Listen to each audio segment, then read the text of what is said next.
Baik, anak-anak, kita lanjutkan di contoh soal yang ketiga, yaitu besi diperoleh melalui proses reduksi dari biji besi atau namanya hematit dengan rumus kimianya Fe2O3. Dengan persamaan reaksinya sebagai berikut. Fe2O3 plus 3CO membentuk 2Fe plus 3CO2. Jika 50 gram batuan yang mengandung hematit, jadi ini ada batu, di dalamnya ada hematit, dia direduksi sehingga diperoleh 14 kg besi. Tentukan kadar atau persentase dari Fe2O3 dalam batuan tersebut. Yang kedua, jumlah mol gas CO yang diperlukan, ya. Nah, untuk pembahasannya, jadi yang pertama, kalau dalam stoikiometri itu kan pertanyaannya adalah kadar F atau persentase Fe2O3 dalam batuan. Jadi yang kita cari pertama itu adalah persen A-nya. Persen A sama dengan massa A per massa campuran dikali 100%. Ini kadar materi yang minggu lalu, ada kaitannya dengan stoikiometri reaksi. Nah, kita cari molnya dulu. Mol dari Fe. Di sini yang diketahui adalah besinya. Ya, mol Fe-nya adalah gram per AR. AR-nya 56, berarti 14 per 56. Hasilnya adalah 0,25 kilomol. Ingat ya, karena massa besinya dalam satuan kilogram, maka di sini molnya juga dalam satuan kilomol. Kalau mau dibuat gram pun boleh, maka ini jadi 1400 dibagi dengan 56 atau hasilnya sekitar 250 atau 0,25 kilomol. Ya, sama aja. Jadi harus konsisten. Kalau mau dibuat kilo, kalau nggak dibuat kilo nggak masalah. Nah, di sini sudah dapat mol dari Fe yaitu 0,25 kilomol. Berikutnya mol dari Fe2O3 yaitu koefisien Fe2O3 per koefisien Fe dikali dengan mol Fe. Masih sama, koefisiennya zat yang ditanya. Yang ditanya adalah Fe2O3 per koefisien zat yang diketahui. Yang diketahui adalah Fe dikali dengan mol Fe. Koefisien Fe2O3 di sini 1, ya berarti 1 per Fe-nya koefisiennya 2, berarti 1 per 2 dikali dengan mol dari Fe. Mol Fe-nya adalah 0,25 atau 1 per 2 kali 0,25 hasilnya adalah 0,125 kilomol. Ya, nah itu mol Fe. Setelah dapat mol Fe-nya, kita cari massa dari Fe2O3 yaitu mol dikali dengan mR. Molnya 0,125, mR-nya adalah 60. Ya, bisa dihitung Fe 56 kali 2 112, O-nya 16 kali 3 48, 112 tambah 48 hasilnya adalah 160. Jadi 0,125 kali 160 hasilnya adalah 20 kg. Ya, nah itu massa Fe2O3. Baru sekarang kita bisa mendapatkan persentase atau kadar dari Fe2O3 dalam batuan.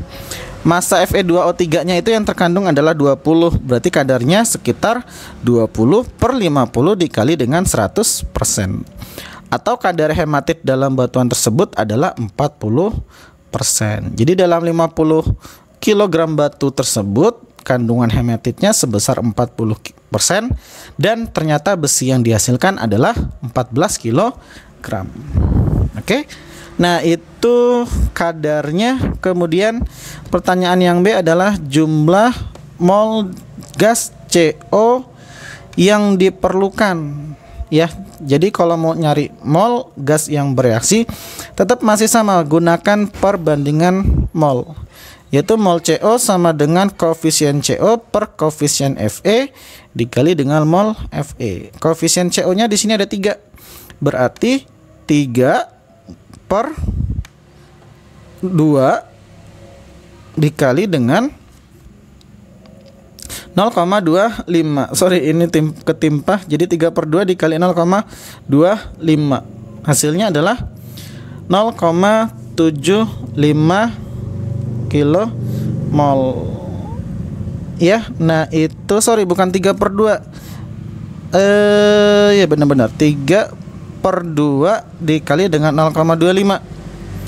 3/2 dikali 0,25 berapa kira-kira? 3/2 kayaknya bukan 0,75 deh. 3/2 dikali 0,75 itu hasilnya adalah 1,125. Jadi bukan 0,25, tapi hasilnya adalah 1,125 kilo mol ya.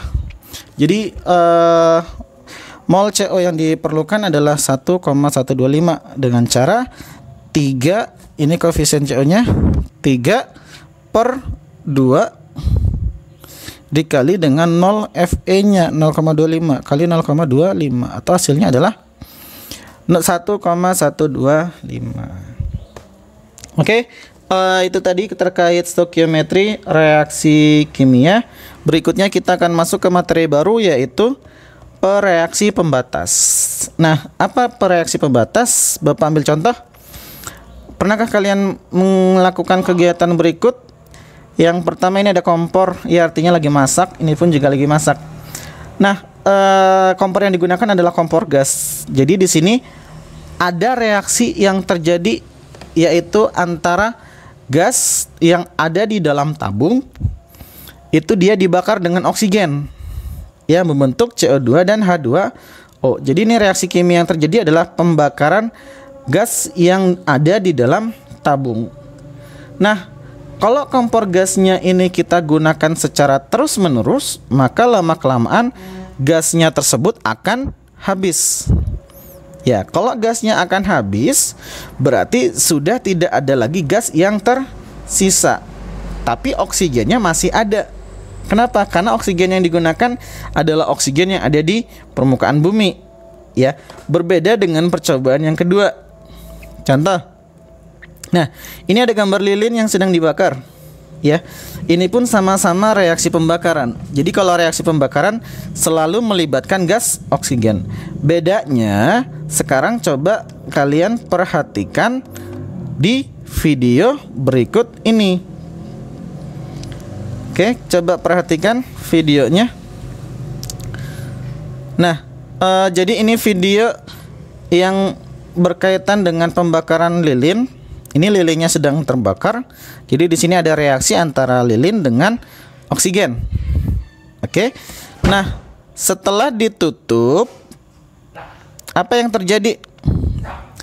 Lama-kelamaan lilinnya akan mati. Kalau lilinnya mati, berarti ini tidak terjadi reaksi lagi. Kenapa tidak terjadi reaksi? Atau reaksinya sudah berhenti? Kira-kira kenapa? Nah, kalau tadi kan gasnya itu dia habis, tapi oksigennya masih ada. Kalau yang ini siapa yang habis? Yang habis adalah gas oksigen. Kenapa? Karena di sini lilinnya masih ada. Jadi gas oksigennya di sini jumlahnya terbatas atau habis, ya. Jadi dalam reaksi kimia itu jumlah reaksi yang digunakan Jadi dalam reaksi kimia itu jumlah reaksi yang digunakan tidak selalu sama. Jadi reaksi yang digunakan itu jumlahnya tidak selalu sama dengan perbandingan stoikiometri dalam persamaan reaksi setaranya. Jadi hal ini yang menyebabkan salah satu reaksi akan habis bereaksi. Kalau di stoikiometri sebelumnya itu jumlah zat reaksinya yang diketahui hanya salah satu. Kalau yang diketahui salah satu berarti dia pasti habis bereaksi. Kalau jumlah zat reaksinya yang diketahui adalah dua macam atau jumlah kedua zatnya diketahui, maka salah satunya itu habis atau dua-duanya habis. Ini sama seperti hukum Pros beberapa minggu yang lalu. Jadi syarat dalam reaksi kimia itu ada dua kemungkinan. jumlah reaksinya habis bereaksi.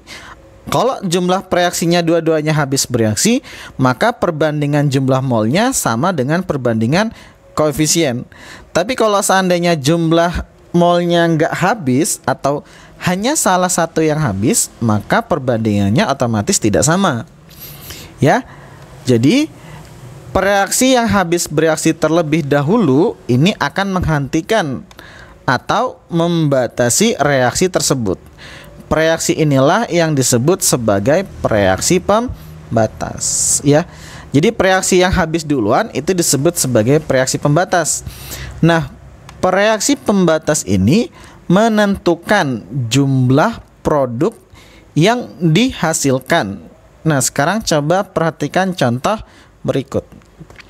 Sebanyak 6 mol gas H2 bereaksi dengan 4 mol gas O2 membentuk H2O menurut persamaan reaksi sebagai berikut. 2H2 plus O2 membentuk 2H2O.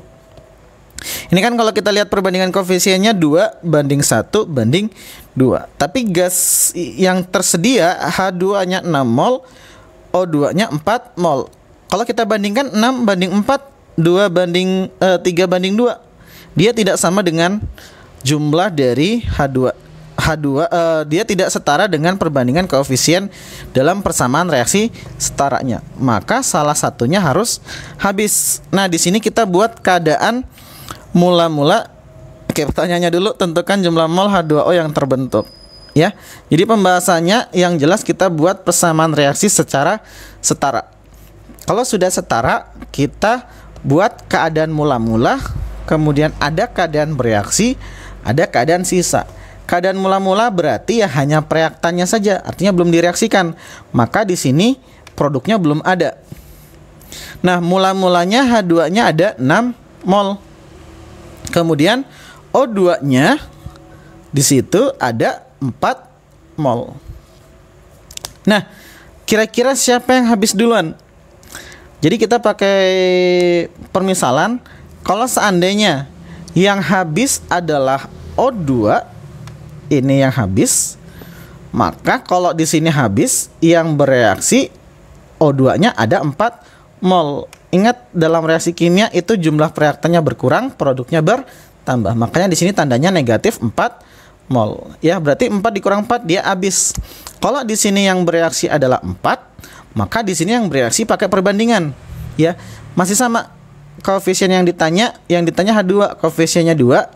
Per koefisien yang diketahui oksigen koefisiennya adalah 1, berarti 2/1 dikali dengan 4.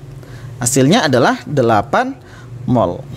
Nah, jadi di sini perbandingannya 2/1 dikali dengan 4, atau hasilnya adalah sama dengan 8 mol. Ya, jadi ini kan berkurang.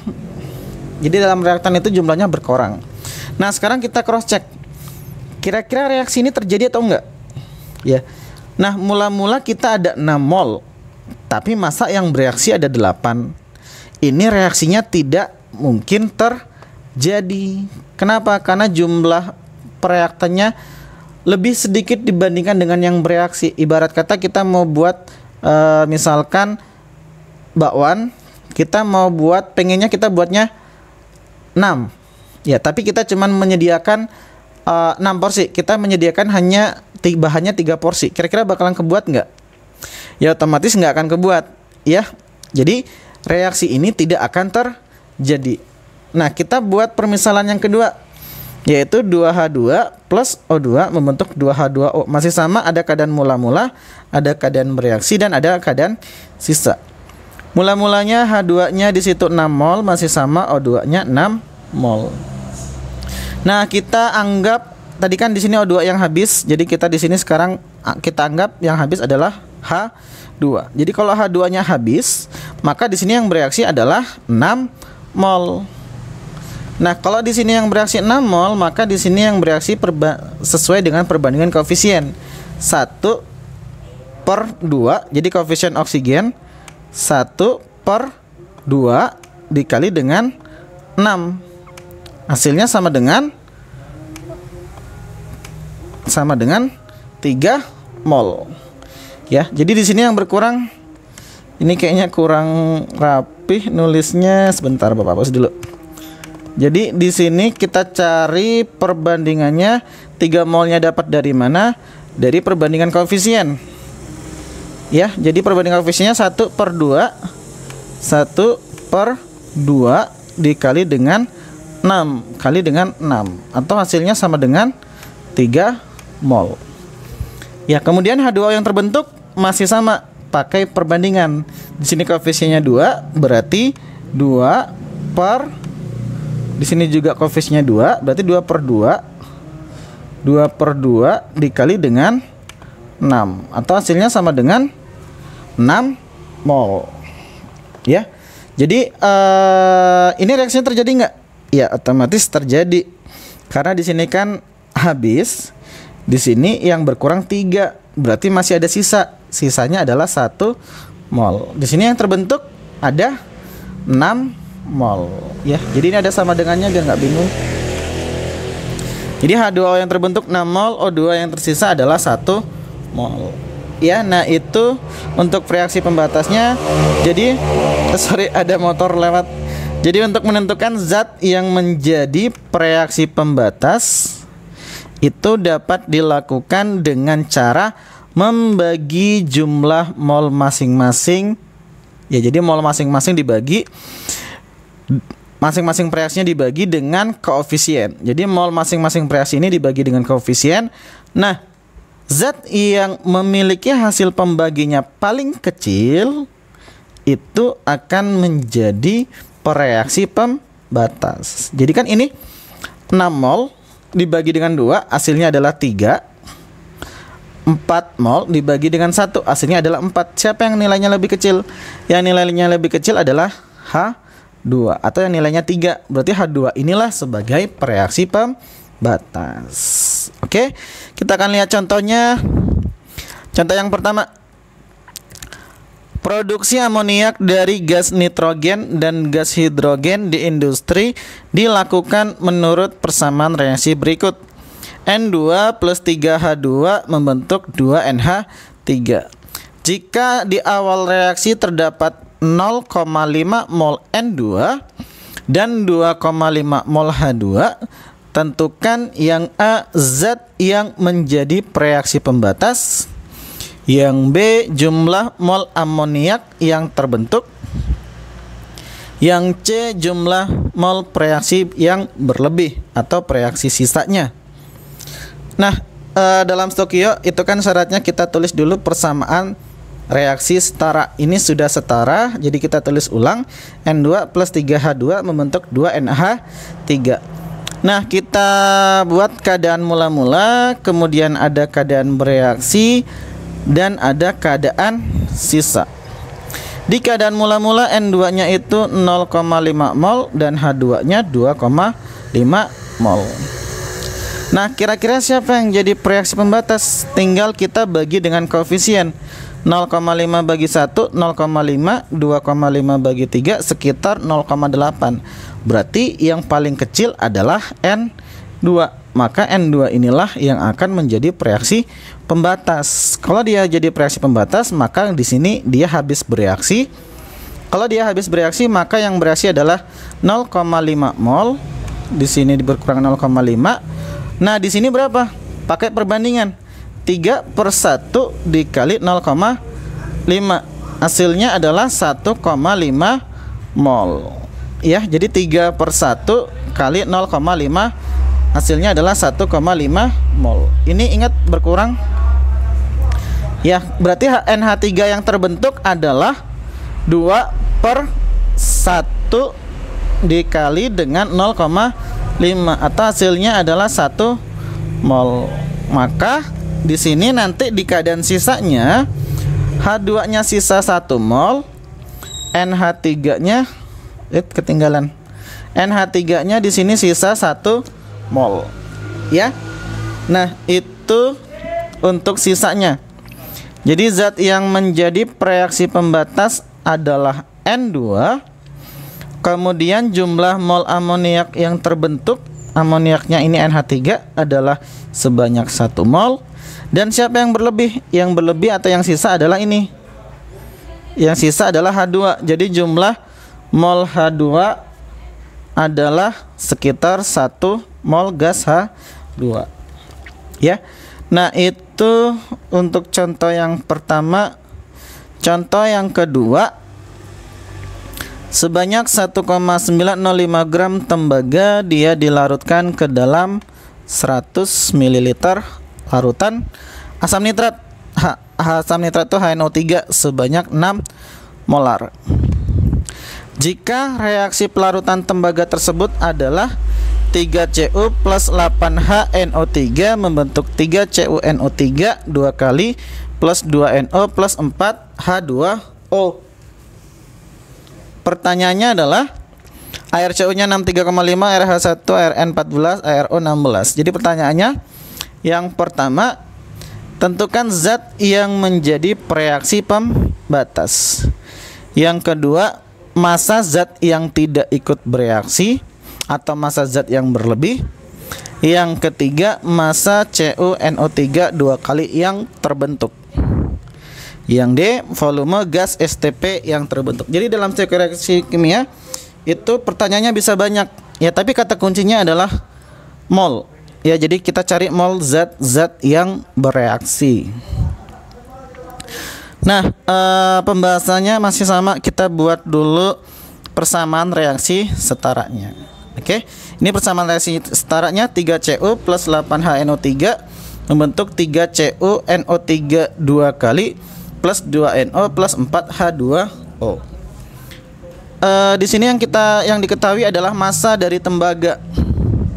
Ya, jadi kan yang dilibatkan dalam reaksi kimia itu adalah molnya.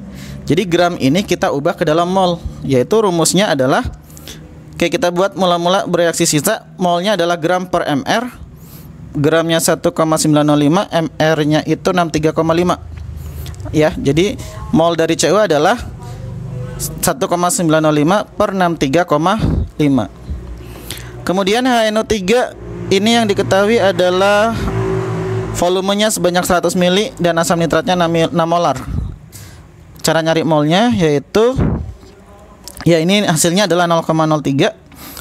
Molnya sama dengan molaritas dikali dengan volume. Molaritasnya 6, volumenya ingat ini volumenya 100 ml dibuat liter. Jadi 0,1, maka molnya adalah 6 dikali dengan 0,1 atau hasilnya sama dengan 0,6. Kira-kira siapa yang jadi pembatas? Jadi untuk mencari yang zat yang menjadi pembatas, mol zatnya dibagi dengan koefisien. Ini 0,03 dibagi 3 sekitar 0,01. Ini 0,6 dibagi dengan 8 itu 0,0375. Jadi 0,01 dengan 0,0375 itu lebih kecil 0,01. Maka yang jadi pembatas di sini adalah Cu-nya. Ya, Cu-nya sebagai pembatas. Kalau Cu-nya sebagai pembatas, maka di sini akan habis bereaksi. Kalau dia habis bereaksi, berarti yang bereaksi Cu-nya adalah 0,03. Di sini maka negatif 0,03. Di sini berapa? Pakai perbandingan koefisien. Koefisien yang ditanya per koefisien yang diketahui kali mol zat yang diketahui. Jadi 8 per 3 dikali 0,03. 8 bagi 3 per 0,03. Atau hasilnya sama dengan 0,08. Ya. Nah, yang Cu-nya sama 3 per 3 dikali dengan 0,03. Jadi 3 per 3 dikali 0,03 itu hasilnya sama dengan 0,03. NO-nya masih sama, koefisiennya 2 per 3 dikali dengan 0,03. Jadi 2 per 3 dikali 0,03 hasilnya sama dengan 0,02. H2O-nya di sini koefisiennya 4. Berarti untuk mencari mol H2O adalah 4 per 3 dikali 0,03 atau hasilnya adalah 4 per 3 kali 0,03 hasilnya adalah 0,04. Sorry, bukan 0,02. Ini kopas tapi belum edit. 0,04. Ya. Nah, jadi di sebelum keadaan mula-mula ini belum ada. Nah, di keadaan bereaksi kan reaktannya berkurang, di sini bertambah. Ini nilainya plus, ini nilainya positif. Ini juga nilainya positif. Ya. Jadi di keadaan sisa atau di keadaan setelah bereaksi 0,06 dikurang 0,08 itu hasilnya sama dengan 0,52. Di sini berarti 0,03, di sini 0,02, di sini 0,04. Sorry, bukan 0,02 tapi 0,04. Inilah mol zat setelah bereaksi. Ya, jadi setelah ini satuannya mol ya, karena space-nya tidak mencukupi jadi Bapak nggak tulis satuannya. Nah, pertanyaan yang pertama itu kan zat yang menjadi reaksi pembatas. Siapa yang habis duluan? Yang habis duluan adalah Cu, atau zat yang menjadi reaksi pembatasnya adalah logam Cu. Yang kedua, massa zat yang tidak ikut bereaksi atau massa zat yang sisa. Siapa yang sisa? Yang sisa adalah HNO3 sebanyak 0,52 mol. Jadi mol HNO3 sisanya 0,52 mol. Massa HNO3 sisanya adalah 0,52 dikali 63. Ingat, mol itu kan gram per mr, berarti gramnya adalah mol kali dengan mr. Molnya 0,52 kali mr-nya sebanyak 63. Itu hasilnya adalah 32,76 gram. Yang C, massa CuNO3 dua kali yang terbentuk. Mol CuNO3 nya itu 0,03, berarti massanya masih sama, 0,03 dikali mr nya 187,5. Untuk mr silahkan dicari sendiri ya, jadi tinggal menjumlahkan air nya. 0,03 kali 187,5 itu hasilnya adalah 5,625 gram. Ya. Nah, itu massa CuNO3 dua kali. Terakhir, volume gas STP.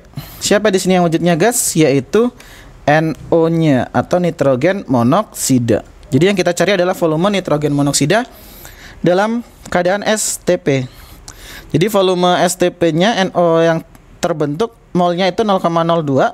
Ingat, volume STP adalah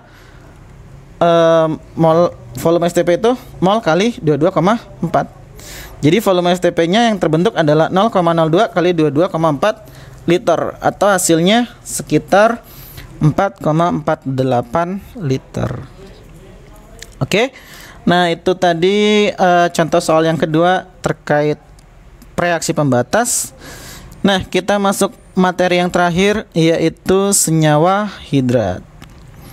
Apa itu senyawa hidrat? Jadi senyawa hidrat adalah senyawa kristal padat yang mengikat molekul air. Ya, jadi dia mengikat molekul air. Contoh senyawa hidrat itu gipsum yang punya rumus kimianya CaSO4 2H2O. Jadi rumusnya beda. Ini senyawa hidratnya, ini airnya. Jadi senyawa kristalnya yang mengikat air, atau yang disebut dengan kalsium sulfat dihidrat. Jadi dihidrat itu artinya hidratnya ada dua, atau molekul air yang diikat dalam kalsium sulfatnya ada dua. Nah, untuk melepaskan molekul airnya yang terikat pada senyawa hidrat biasanya dilakukan dengan pemanasan, sehingga terbentuk senyawa anhidrat. Jadi kalau udah dipanasin, airnya lepas, artinya sudah tidak ada atau sudah tidak mengikat molekul air. Contoh, CaSO4 2H2O, dia dipanaskan. Biasanya kalau pemanasan itu lambangnya delta atau pakai kalor. Nah, hasilnya adalah CaSO4 dan 2H2O. Ini airnya udah lepas. Jadi ini adalah senyawa, ini senyawa CaSO4 2H2O ini adalah senyawa hidrat. Kalau yang CaSO4 ini adalah senyawa anhidratnya. Kalau yang ini ya, ini adalah molekul airnya. Ya. Nah, itu senyawa hidrat. Kemudian untuk penentuan rumus senyawa hidrat, dasarnya masih sama. Jadi rumus kimia senyawa hidrat itu dapat ditentukan melalui perbandingan mol antara senyawa anhidrat dengan molekul air. Jadi kita bandingin mol senyawa anhidratnya dengan mol air. Nah, tentu cara membandingkannya ketika senyawa hidrat tersebut sudah dipanaskan, ya. Jadi ini ada senyawa kristal padat dengan XH2O atau senyawa hidratnya yang masih mengikat molekul air. Ketika sudah dipanaskan dengan kalor, dia akan terbentuk senyawa kristal padat ini dengan molekul air sebanyak X. Jadi kalau seandainya kristal padatnya di sini 1 mol, maka senyawa kristalnya pun juga 1 mol. Nah, molekul airnya sebanyak X mol. Ya, contoh. Sebanyak 5 gram hidrat. Hidratnya itu tembaga 2 sulfat atau tembaga 2 sulfat hidrat dipanaskan sampai air kristalnya menguap. Air kristal itu tadi molekul air yang terikat dalam senyawa hidrat. Jika massa tembaga 2 sulfat anhidratnya berarti ini sudah dipanaskan. Yang terbentuk adalah 3,2 gram. Tentukan rumus senyawa hidrat tersebut. Air Cu 63,5, air S32, air O 16, dan air H sama dengan 1. Jadi cara menentukannya, kita buat persamaan reaksi pemanasannya dulu atau penguraiannya. Ini senyawa hidratnya CuSO4 XH2O. Ini senyawa anhidratnya CuSO4. Ini airnya.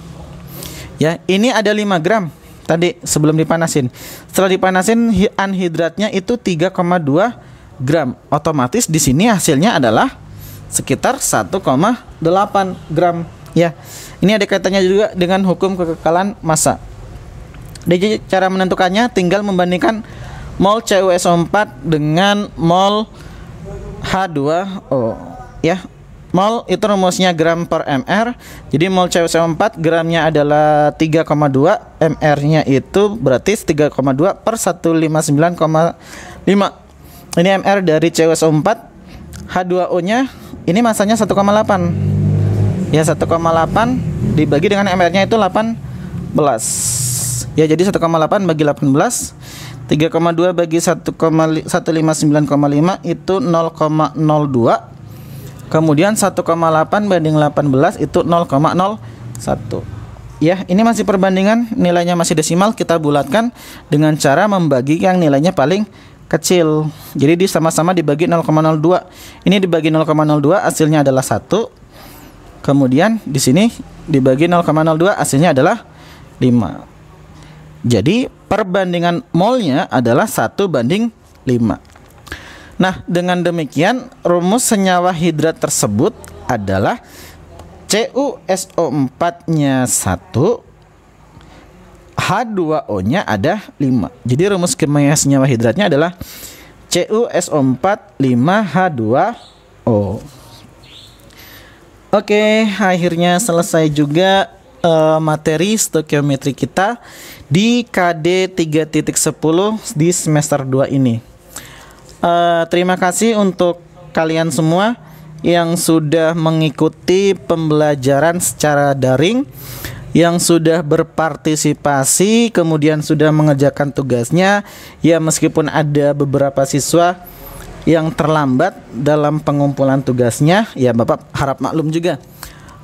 Jadi mudah-mudahan ke depan kita bisa melakukan pembelajaran seperti biasanya, dan mudah-mudahan masa darurat COVID-19 ini cepat segera berakhir. Oke, Bapak mohon maaf kalau selama pemberian materi secara daring banyak kesalahan, kemudian banyak kekurangan, atau mungkin konten yang Bapak berikan terlalu banyak, ya, atau mungkin soal-soal latihannya terlalu sulit, atau juga jumlah soal latihan yang Bapak berikan terlalu banyak. Bapak mohon maaf. Mudah-mudahan apa yang sudah Bapak berikan bermanfaat untuk kalian semua. Oke, Bapak akhiri. Assalamualaikum warahmatullahi wabarakatuh. Kita jumpa lagi di minggu depan. Kita akan melakukan PH atau penilaian harian untuk materi stoikiometri. Oke, terima kasih untuk semuanya.